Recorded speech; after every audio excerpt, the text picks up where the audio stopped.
ஒரு அப்பாவும் 4 வயது மகனும் அவர்களுடைய புதிய காரை துடைத்துக் கொண்டிருந்தார்கள். அப்பொழுது சிறுவன் ஒரு சிறிய கல்லை எடுத்து காரின் கதவுக்குப் பக்கத்தில் சுரண்டிக் கொண்டிருந்தான்.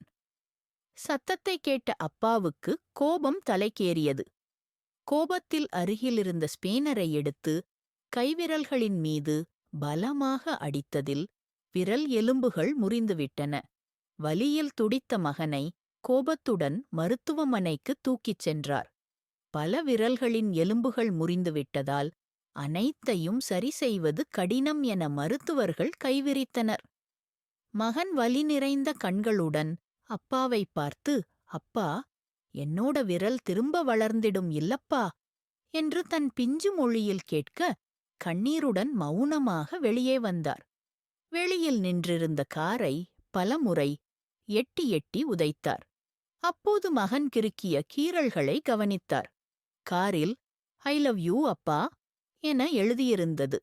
கண்ணீருடன் தலையில் கையை வைத்துக்கொண்டு உட்கார்ந்து விட்டார். நாம் பொருட்களை நேசிக்கிறோம், மனிதர்களை பயன்படுத்துகிறோம். எப்போதுதான் மனிதனை நேசித்து பொருட்களை பயன்படுத்தப் போகிறோமோ தெரியவில்லை. கதை முற்றும். நன்றி, வணக்கம்.